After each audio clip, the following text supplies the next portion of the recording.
அஸ்ஸலாமு அலைக்கும் and hello everyone. எல்லோரும் எப்படி இருக்கிறீங்க? இன்றைக்கி மதாசி கிச்சன் வீடியோவில் நம்ம வாழைக்காவை வந்து எப்படி ஃப்ரை பண்ணலான்னு பார்க்கலாம். இந்த வாழைக்காவை வந்து நான் ஒரு நல்ல பாயில் வாட்டரில் நம்ம போட்டு ஒரு 5 நிமிஷம் பாயில் பண்ணிவிட்டு நம்ம எடுத்துக்கலாம். எடுத்துகிட்டு இந்த தோல் வந்து நம்மளுக்கு வந்து உரிக்கிறதுக்கு வந்து ஈஸியாக இருக்கும். அவ்வளோதான். நீங்கள் நார்மலாக ஃப்ரை பண்ணால் கூட தோலெல்லாம் ரிமூவ் பண்ணிவிட்டு ஃப்ரை பண்ணிக்கலாம். இந்த மாதிரி நம்ம தோலெல்லாம் உரிச்சிட்டு நல்லா நம்ம ஷேப் பண்ணி கட் பண்ணிக்கலாம். இந்த வாழைக்காயில் வந்து நிறைய ஹெல்த் பெனிஃபிட்ஸ் இருக்குது. இந்த பாருங்கள், நான் இந்த பிளாக்காக இருக்குது இல்லைங்க, அதை ரிமூவ் பண்ணிக்கலாம். இல்லைன்னா ஒன்றும் பிரச்சனை கிடையாது, அப்படி கூட நம்ம ஃப்ரை பண்ணிக்கலாம். இல்லை வந்து விட்டமின் சி, மெக்னீஷியம், இது மாதிரி மீனுக்குள்ளே உள்ள சில பெனிஃபிட் வந்து இதுலேயும் இருக்குது.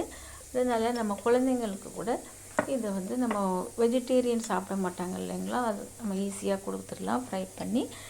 கரம் மசாலா 1/4 டீஸ்பூன், மஞ்சள் பவுடர் 1/4 டீஸ்பூன், அப்புறம் சிவப்பு மிளகாய் பவுடர் 2 டீஸ்பூன், அப்புறம் சீரக பவுடர் 1 டீஸ்பூன், அப்புறம் மைதா, கடலை மாவு, அரிசி மாவு, இது எல்லாமே ஒவ்வொரு டீஸ்பூன், இஞ்சி வெள்ளை பூண்டு பேஸ்ட் வந்து 1/2 டீஸ்பூன், தேவையான அளவு உப்பு, இதையெல்லாம் நம்ம வந்து சேர்த்துட்டு மிக்ஸ் பண்ணிவிட்டு நம்ம இந்த வாழைக்காயை வந்து தடவி வச்சுக்கலாம். கொஞ்சமாக வாட்ரு போட்டு மிக்ஸ் பண்ணும்போது இது வந்து நல்ல ஈவனாக வந்து நம்மளுக்கு மசாலா எல்லாமே இதுக்குள்ளே அப்சார்ப் ஆகும்.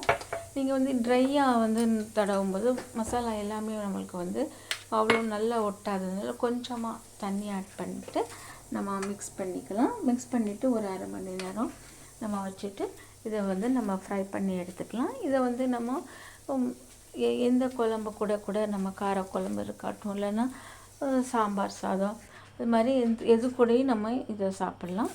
இதை வந்து ஆயில் வந்து கொஞ்சமாக நல்லா சூடாகணும். அப்புறம் நீங்கள் மீடியமில் வச்சுக்காங்க. வச்சுட்டு ஒன்று ஒன்றா போட்டு நம்ம எல்லாமே ஃப்ரை பண்ணி எடுத்துக்கலாம். என்னுடைய வீடியோஸ் பிடிச்சிருந்தா ப்ளீஸ் லைக், ஷேர், சப்ஸ்கிரைப் பண்ணுங்கள். ஏதாச்சும் இருந்ததுன்னா கமெண்ட்ஸும் பண்ணுங்கள். இதே மாதிரி நம்ம ரொம்ப நேரம் வந்து இதை ஃப்ரை பண்ண வேண்டாம். ரொம்ப ஃப்ரை பண்ணாலும் ஹார்டாக ஆயிரும்.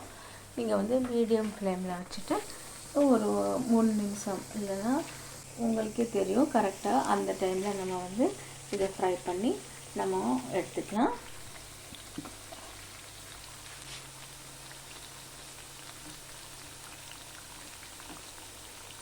இதே மாதிரி நான் திருப்பி போட்டாச்சு. திருப்பி போட்டுட்டு நம்ம இப்போ இதை வந்து வெந்ததுக்கப்புறம் நம்ம எடுத்துக்கலாம்.